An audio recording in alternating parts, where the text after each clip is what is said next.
Bueno, hermanos, hoy me gustaría hablarles de un tema que es la gratitud. Vivimos en un mundo donde las preocupaciones y las demandas diarias pueden fácilmente hacernos olvidar la importancia de ser agradecidos.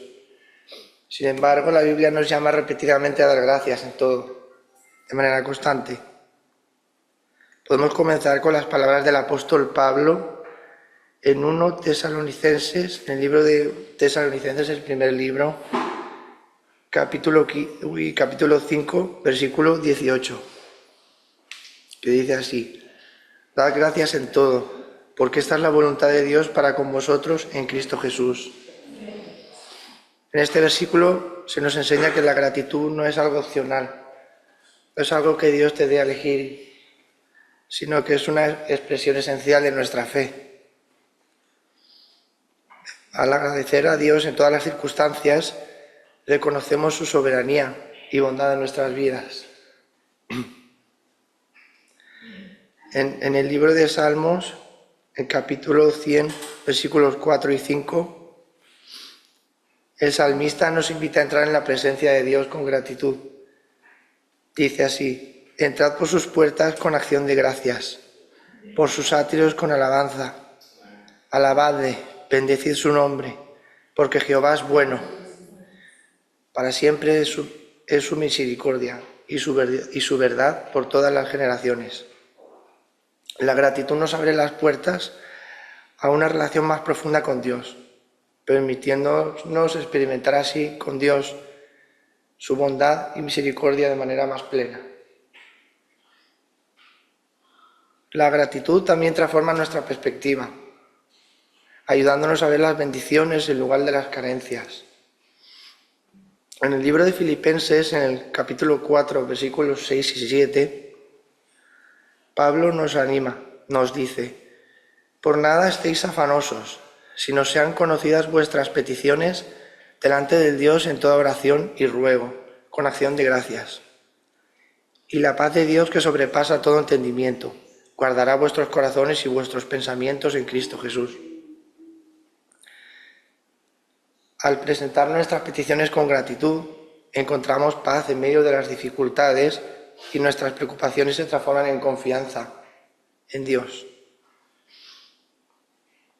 En el Nuevo Testamento vamos a ver el ejemplo de Jesús, en el que da las gracias en momentos clave de su ministerio. Así en el libro de Juan, en el capítulo 6, versículo 11, esto se sitúa en antes cuando va a alimentar a los 5.000 y multiplica los panes y todo eso, los peces. Antes de hacer eso, ocurre esto, que dice en Juan 6:11: y tomó Jesús aquellos panes y, habiendo dado gracias, los repartió entre los discípulos, y los discípulos entre los que estaban recostados, asimismo de los peces, cuanto querían. A través de este acto de gratitud, Jesús mostró que reconocer las bendiciones de Dios, por pequeñas que parezcan, pueden resultar en abundancia y milagros. Para finalizar, la gratitud, decir que la gratitud nos une como comunidad, a todos, como comunidad de fe. En el libro de Colosenses, capítulo 3, versículos del 15 al 17, Pablo nos dice: y la paz de Dios gobierne en nuestros corazones, a la que asimismo fuisteis hallados en un solo cuerpo, y sed agradecidos. La palabra de Cristo habita en abundancia en vosotros, enseñándoos y exhortándoos unos a otros en toda sabiduría, cantando con gracia en vuestros corazones al Señor, con salmos e himnos y cánticos espirituales. Y todo lo que hacéis, sea de palabra o de hecho, hacedlo todo en el nombre del Señor Jesús, dando gracias a Dios Padre por medio de Él. Hermanos, que la gratitud sea una constante en nuestras vidas, que no nos olvidemos de dar gracias, que no nos olvidemos de la importancia que tiene, que cada día demos gracias a Dios por las cosas que tenemos, porque a veces no somos conscientes. Es verdad que pasan cosas y no siempre son buenas, pero siempre hay cosas buenas. Y sobre todo cosas que a veces no nos damos cuenta de que las tenemos o de lo importantes que son, pero están ahí. Así que en cada circunstancia pues podamos encontrar razones para agradecer a Dios y que este espíritu de gratitud transforme nuestra relación con Él y con los demás también. Vamos a orar para que Dios cultive en nuestro corazón ese deseo de agradecer a los demás, de agradecer a Dios por las cosas que tenemos en la vida, por todo lo bueno que tenemos, porque agradecer a Dios de que siempre está aquí escuchándonos, Señor. Te pedimos que nos ayudes, Señor, a ser agradecidos contigo cada día, Señor, a darnos cuenta de las cosas buenas que tenemos y de lo que tú nos aportas cada día, de la ayuda que nos das psicológica, espiritual, que nos ayuda siempre a tener fuerzas para seguir adelante y a no decaer, Señor. Que sigamos manteniéndonos, Señor, en gracia contigo, Señor. En tu nombre, Señor, en nombre de Jesucristo. Amén. Estudiando el libro de los Hechos de los Apóstoles, y hoy pues vamos a terminar el capítulo 2, que era bastante largo, que tenía pues bastante sustancia, bastante chicha, por decirlo así. Y pues la semana pasada nos quedamos con el discurso de Pedro. Si se recuerdan bien, estaban allí en el aposento alto, en ese lugar que era como un segundo nivel de una casa, que estuvimos hablando que era algo común en las casas de Israel en ese tiempo, que le llamaban pues habitación de verano.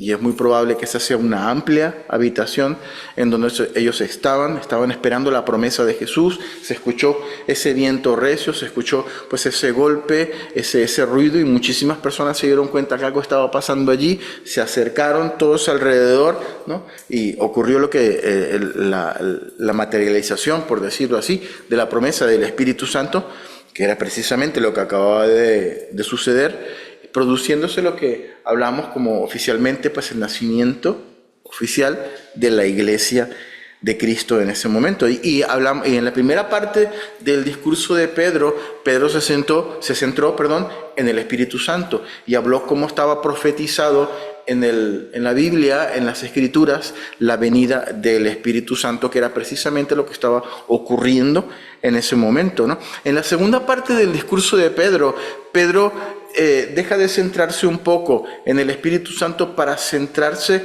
más en la figura del Señor Jesús, de Jesucristo. Y lo vamos a comenzar a leer a partir del versículo 22 de Hechos 2.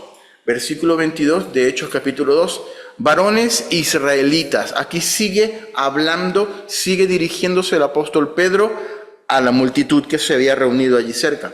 Oíd estas palabras. Jesús Nazareno, varón aprobado por Dios entre vosotros, con las maravillas, prodigios y señales que Dios hizo entre vosotros por medio de él, como vosotros mismos sabéis. A este, entregado por el determinado consejo y anticipado conocimiento de Dios, prendisteis y matasteis por manos de inicuos, crucificándole, al cual Dios levantó, suelto los dolores de la muerte, por cuanto era imposible que fuese retenido por ella.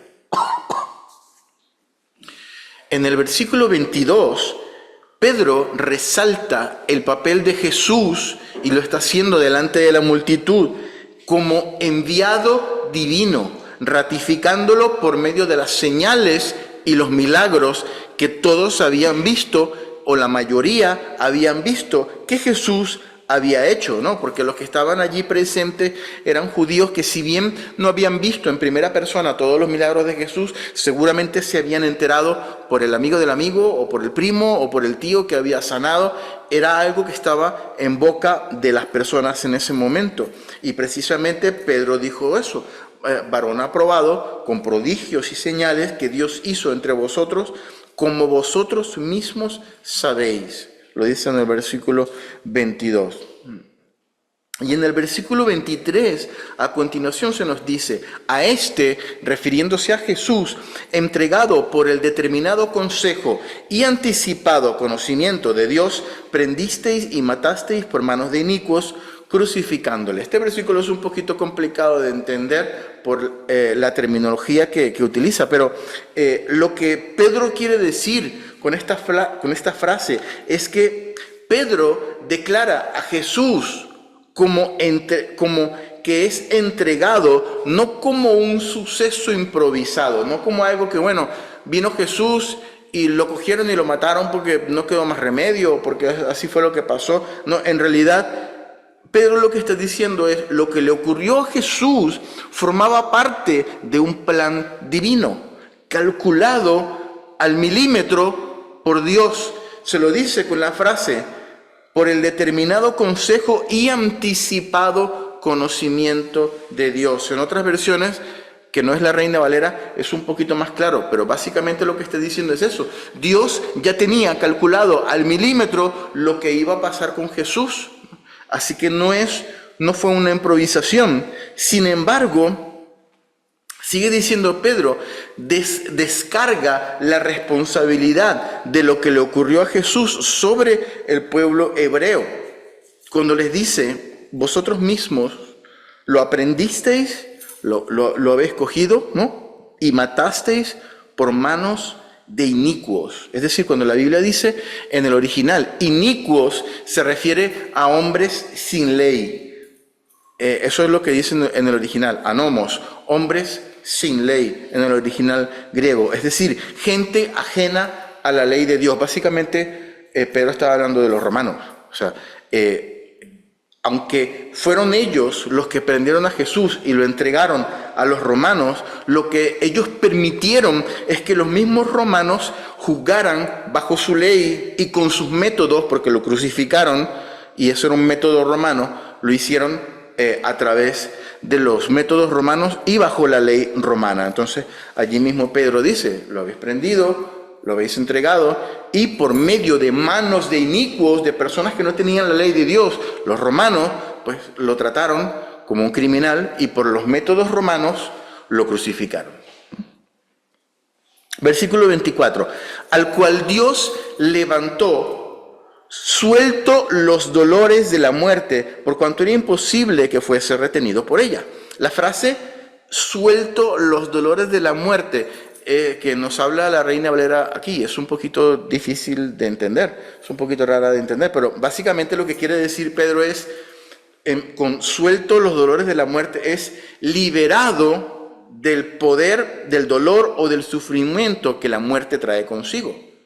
O sea, liberado de ese dolor y de ese sufrimiento que forma parte de la muerte, ¿no? Y hace referencia directa a la resurrección de Jesús.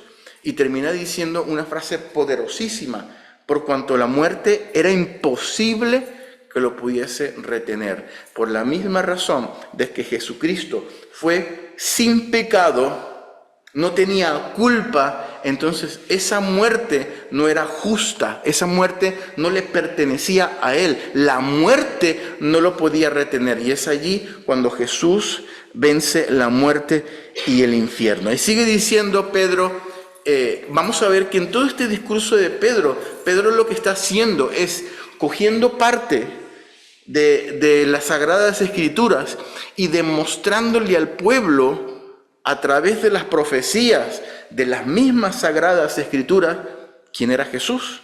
Eso es lo que está diciendo. Versículo 25, porque David, aquí se está refiriendo al rey David, dice de él, veía al Señor siempre delante de mí, porque está a mi diestra, no seré conmovido.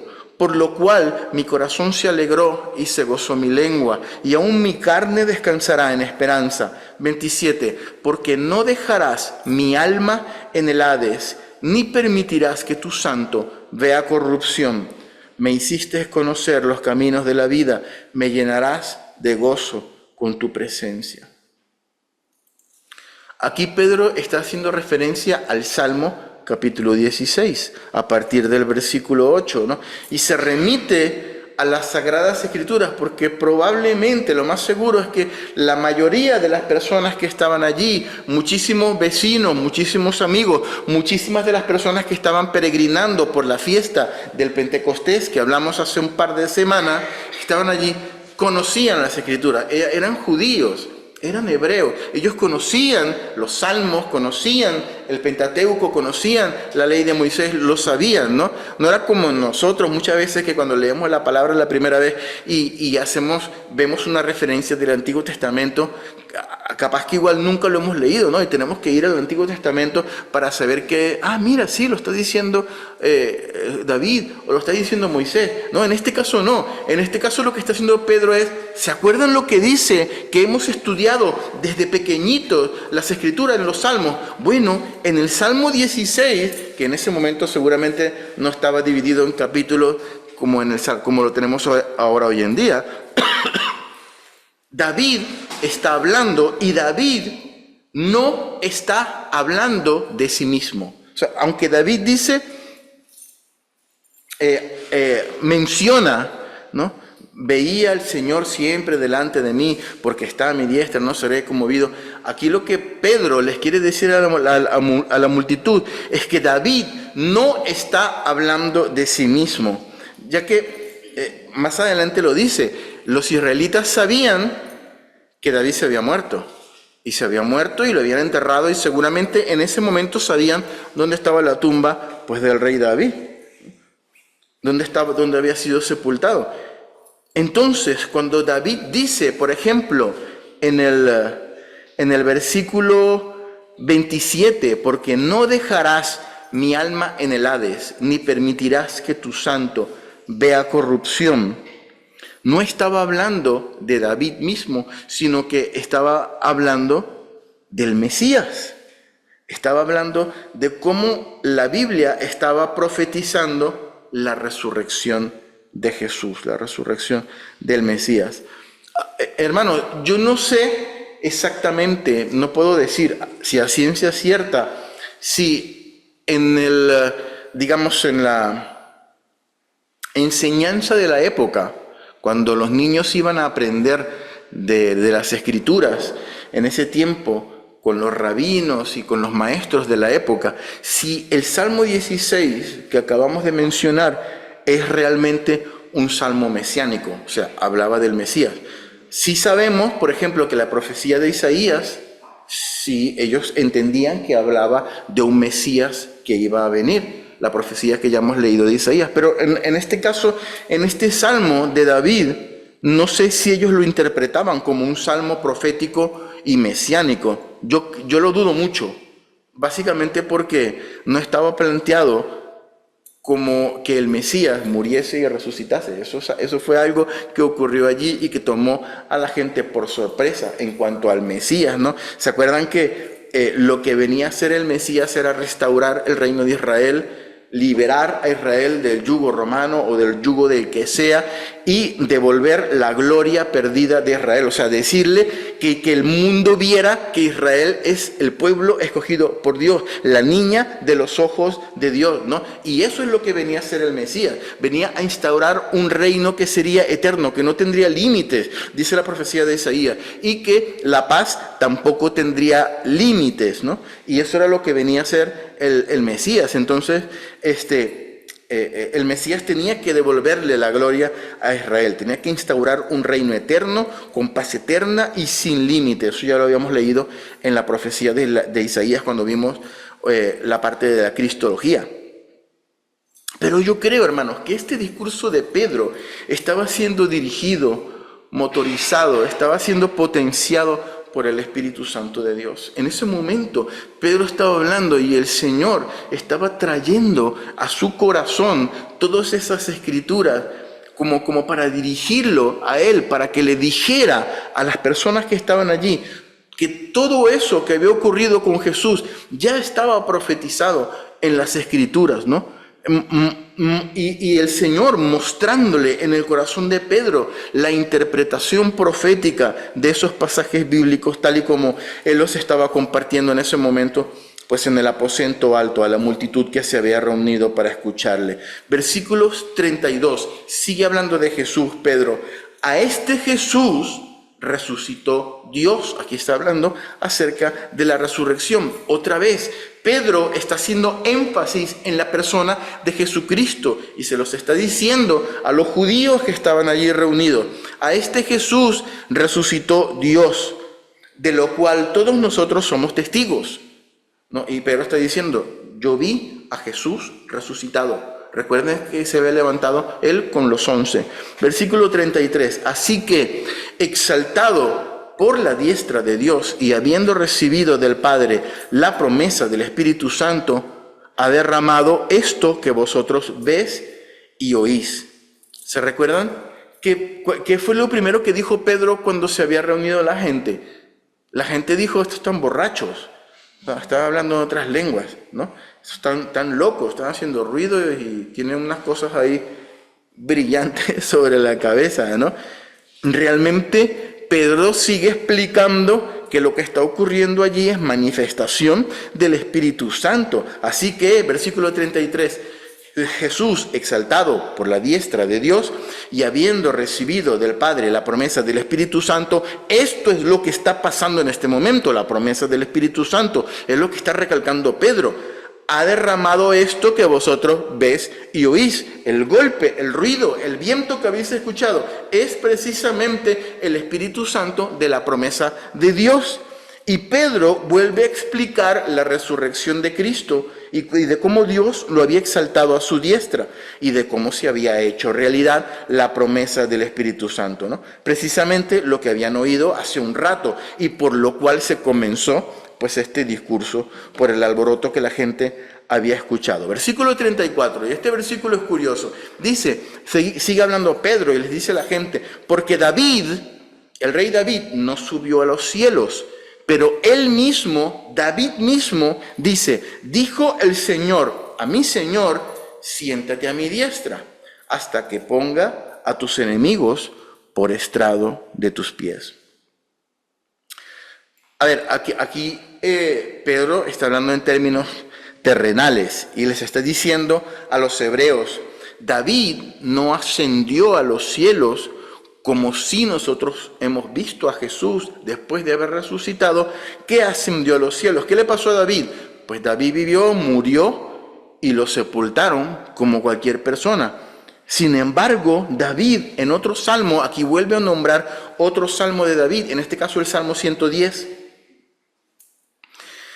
Y este salmo comienza diciendo, dijo el Señor a mi Señor, siéntate a mi diestra. Y aquí David, siendo rey de Israel, describe que tiene dos señores por encima de él, ¿vale? El rey de Israel era el líder supremo. Por encima de él no había absolutamente nadie. Era el monarca, era el mandamás, era el papa frita. Por encima de él nadie mandaba. Sin embargo, el Salmo dice, dijo el Señor a mi Señor. Recuérdense que cuando una persona hablaba de Señor, el Señor siempre era una figura de autoridad.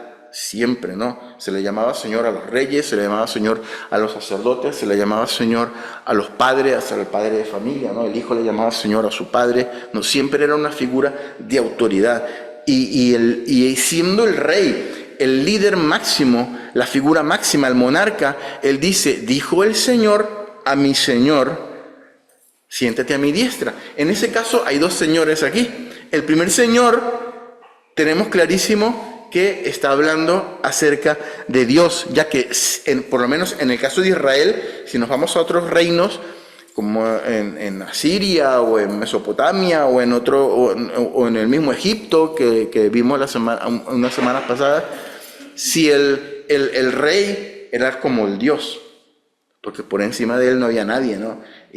Pero en el caso de Israel, aunque había un rey, el rey sí tenía que rendirle cuentas a Dios, a Jehová de los ejércitos, ¿no? Entonces, cuando habla del primer señor, este primer señor sí que es Dios. Dijo el Señor a mi Señor. Y eso es lo que está diciendo David. Entonces, el primer señor es interpretado como Dios.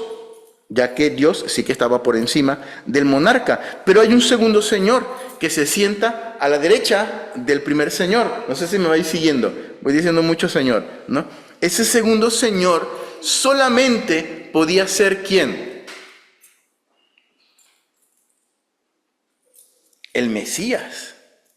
El Mesías, y lo estaba explicando Pedro a la multitud. Dijo el Señor a mi Señor, siéntate a mi diestra. Aquí David está reconociendo que tiene dos señores por encima de él, el Dios Todopoderoso y el Mesías que se sienta a la diestra de Dios. Versículos 36, es lo que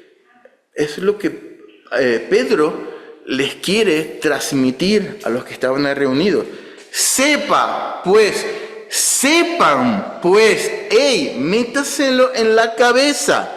Ciertísimamente toda la casa de Israel, tú que estás aquí escuchándome, métete en la cabeza a este Jesús a quien vosotros crucificasteis, Dios le ha hecho Señor y Cristo. Es decir, el segundo Señor de quien Pablo estaba hablando es del Mesías, porque Dios lo hizo Señor y Cristo. ¿Se recuerdan que Cristo significa ungido, significa rey ungido? Y aquí Pedro se los está explicando. El segundo Señor que está hablando David es Cristo, es el Mesías. Y aquí es donde, a través del Espíritu Santo y a través de lo que Pedro les está explicando a la multitud, le clava un cuchillo gigantesco así al corazón de la gente. Cuando la gente escucha eso, movido por el Espíritu Santo, ocurre lo que ocurre en el versículo 37. Al oír esto, se compungieron de corazón. O sea, la gente que estaba allí dijo, o sea, nosotros hemos prendido y hemos matado al Señor que David está diciendo que se sentó a la diestra de su Señor. Hemos matado al Mesías. Hemos matado al que vino a salvarnos. Se compungieron de corazón y dijeron a Pedro y a los otros apóstoles, varones hermanos, ¿qué haremos? O sea, ¿qué podemos hacer? Tiene que haber algo que Dios haya provisto para que podamos nosotros salir de este dolor que tenemos ahora en nuestro corazón por lo que tú nos acabas de decir. Y Pedro les dijo, arrepentíos y bautícese cada uno de vosotros en el nombre de Jesucristo para perdón de los pecados y recibiréis el don del Espíritu Santo. Es maravilloso. En el versículo 38 Pedro resume el Evangelio. Ese es el Evangelio, ¿no? Arrepentíos, bautícese cada uno de vosotros en el nombre de Jesús para perdonar los pecados, y una vez que tengas todos los pecados perdonados, recibiréis el regalo, el don del Espíritu Santo. Aleluya, ¿no? Lo primero que Pedro hace mención aquí es del arrepentimiento. La palabra griega metanoia, cambiar de mente, cambiar de pensamiento. Después hace referencia al sacramento del bautismo, ¿no? Como paso de obediencia para perdón de los pecados. Y aquí me gustaría hacer un inciso que a mí me parece interesante y me parece importante, hermanos. En más de una ocasión, aquí en la iglesia hemos hablado acerca de los unicitarios. ¿Se acuerdan? Las personas que niegan la Trinidad y que dicen que Dios es uno, que Dios se disfraza de Padre y a veces se disfraza de Hijo y a veces se disfraza de Espíritu Santo, ¿no? También conocido como los solo Jesús. Ellos niegan la Trinidad. Y hermanos, es uno de los versículos favoritos de ellos, de los favoritos. Ellos te van a decir, ve al libro de los Hechos y dime qué dijo Pedro acerca de cómo debe ser el bautismo. El bautismo debe ser en el nombre del Señor Jesús, es lo que dice Pedro, ¿no? Arrepentíos y bautícese cada uno de vosotros en el nombre de Jesucristo. Y ustedes, trinitarios, bautizan en el nombre del Padre, del Hijo y del Espíritu Santo. Pero yo veo que aquí en el libro de los Hechos, en la práctica, ¿no?, los apóstoles, el modelo de bautismo que utilizan los apóstoles es en el nombre de Jesucristo. Y no solamente en este versículo, sino hay 4 o 5 versículos más en donde se habla de bautismo en el nombre del Señor Jesús. Y Pedro mismo lo está diciendo: bautícese cada uno en el nombre de Jesucristo. Hermanos, tenemos que entender una cosa que es importante. Cada vez que se nombra el bautismo en el nombre de Jesucristo, en el libro de los Hechos, eso se lo puedes decir a cualquier unicitario que venga y te lo diga. Aquí la Biblia no está hablando de una fórmula bautismal. No está hablando de una fórmula bautismal. No existe referencia neotestamentaria en el libro de los Hechos ni en ningún otro lugar en donde se diga que una persona, se narre que una persona se va a ir a bautizar y quien relata la historia dice específicamente: el responsable del bautismo dijo palabras textuales y literales: yo te bautizo a ti en el nombre del Señor Jesús. No en el nombre del Padre, no en el nombre del Hijo, ni en el nombre del Espíritu Santo, sino en el nombre del Señor Jesús.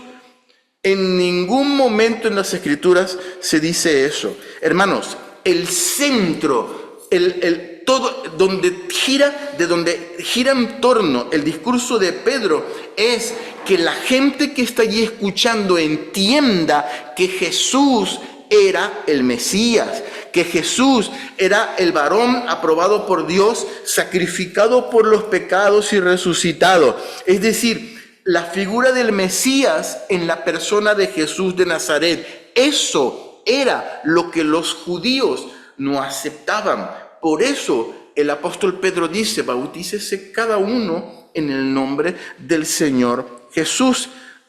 ¿Recuerdas la profecía de Isaías? Que el reino del Mesías no iba a tener fin y que le iba a devolver la paz a Israel. Pues un judío te puede decir ahora: Jesús no es ningún Mesías. Dime qué paz hay ahora en Israel. ¿Hay mucha paz en Israel ahora? ¿Qué vino a hacer el Mesías si no hay paz en Israel? Si la profecía decía que la paz no tendría límite. ¿Te parece que ahora mismo hay paz en Israel? ¿Te parece que ahora mismo hay un líder mesiánico frente al gobierno de Israel a quien todo el mundo se postra y todos le rinden pleitesía y él mismo trae la paz? Cuando en el libro de los Hechos, hermanos, se habla del bautismo en el nombre de Jesús, no se refiere a que la gente bautizaba a las personas utilizando la fórmula de yo te bautizo en el nombre de Jesús. Como si esas palabras, hermanos, se dicen en el rito del bautismo, abriesen una especie de portal interdimensional en donde la persona que se bautiza tiene conexión directa con Dios, y solamente si se dicen esas palabras en el orden que se tienen que decir, entonces Dios sí certifica a ese bautismo como válido, ¿no? Como si fuese un conjuro o como si fuese un encantamiento del libro de conjuros de Harry Potter, una cosa así parecida, ¿no? No se trata de eso. Dios nunca obra así, hermanos. Bautizarse en el nombre de Jesucristo significa sumergirse en las aguas como señal de obediencia para perdón de los pecados, reconociendo a Jesús como Mesías Salvador, como el Rey que tenía que venir, como el Señor y el Salvador. El versículo 36 de Hechos 2 lo ratifica. Sepa pues, ciertamente, toda la casa de Israel, todos los que estáis escuchando, todos los que se han reunido porque escucharon el golpe del viento recio, que a este Jesús, a quien vosotros crucificasteis, Dios le ha hecho Señor y Cristo. Dios le ha hecho Señor y Cristo. Él es el Mesías que estábamos esperando y ustedes lo han crucificado. Allí donde se sintieron compungidos de corazón y dijeron: hermano, ¿qué haremos? Y seguimos leyendo el versículo 39. Porque para vosotros, sigue diciendo Pedro, es la promesa, y para vuestros hijos, y para todos los que están lejos, para cuantos el Señor nuestro Dios llamare. Versículo 40. Y con otras muchas palabras testificaba y les exhortaba diciendo: sed salvos de esta perversa generación. Seguía predicándoles Pedro, ¿no? Así que los que recibieron su palabra fueron bautizados y se añadieron aquel día como 3,000 personas. Imagínate cuánta gente estaba reunida. O sea, imagínate el ruido que hizo ese golpe como para reunirse tanta gente allí. Por lo menos 3,000 personas había, ¿no? Mientras los que no hicieron caso, pues no los cuentan. Pero imagínate que había más de 3,000 personas, se habían reunido, ¿no? Y perseveraban en la doctrina, en la enseñanza de los apóstoles, en la comunión unos con otros y en el partimiento del pan y en las oraciones. Hermanos, me encantan de verdad las palabras del apóstol Pedro en el versículo 39, porque la promesa es para ti y es para mí. La promesa es para nosotros, ¿no? Y no solamente para nosotros. Sigue diciendo, la promesa es para nuestros hijos. La promesa de salvación, la promesa del don del Espíritu Santo, no es solamente para mí, sino para mis hijas también. Para Valeria, para Amanda que está allí en la casa, para ellas es la promesa de salvación también. Me encanta esta parte de la palabra, ¿no? Es necesario que ellas escuchen que la promesa es para ellas también, es para nuestros hijos también, para todos nuestros hijos, ¿no? Es necesario que la escuchen, es necesario que nuestros hijos escuchen que la promesa de Dios es también para ellos, y es nuestro papel también como padres, queridos hermanos, decirle a nuestros hijos, la promesa es para ti también, pero también llevar esa palabra en nuestros corazones cuando oremos por ellos. Para ellos es la promesa también. Y si Dios lo dijo, es porque es así, es porque es así. También dice, no solamente para ti, no solamente para tus hijos, sino también para los que están lejos. Yo no sé por qué el apóstol Pablo hizo este inciso aquí, pero aquí quedó en la palabra, para todos los que están lejos. Y yo creo que aquí Pedro, dirigido por el Espíritu Santo, habló de ese testimonio que Jesús les había dicho, que ellos tenían que ser testigos, en primer lugar en Jerusalén, donde estaba, en segundo lugar en Judea, un poquito más lejos, en tercer lugar en Samaria, un poco más lejos, donde había gente que no comulgaba mucho con las ideas de los judíos, y después hasta lo último de la tierra, los que están lejos. Pues la promesa, hermanos, la promesa de salvación y la promesa del don del Espíritu Santo no es solamente para ti y para mí, no es solamente para nuestros hijos, sino también para los que están lejos. Y nosotros podemos ser testimonio no solamente de quienes están cerca de nosotros, sino también de los que están lejos. La mayoría de nosotros tenemos familia que está lejos. La promesa, querido hermano, nos lo dice la palabra del Señor, también es para ellos. Para ellos también es la promesa. ¿Sabes? En el capítulo 12 del Evangelio según San Marcos hay un episodio que un poco tiene que ver con lo que estamos hablando, pero a partir del versículo 28 del capítulo 12 lo podéis apuntar y leerlos en la casa si queréis. Hay un episodio en donde el Señor Jesús está hablando con los escribas y con algunos fariseos, y un escriba le pregunta, Señor, ¿cuál es el primer mandamiento de todos? El más importante, ¿no? Y Jesús les dice, pues amarás a tu Dios con todo tu corazón, con toda tu alma, con todas tus fuerzas, y a tu prójimo como a ti mismo. Entonces el escriba se queda pensando y dice, Jesús, maestro, tienes razón, ese es el primer y más importante mandamiento de todos. Y el escriba que está allí como que complementa un poquito con las escrituras lo que Jesús había dicho, porque estaba de acuerdo con eso que Jesús había dicho. ¿Y sabes lo que le dice Jesús?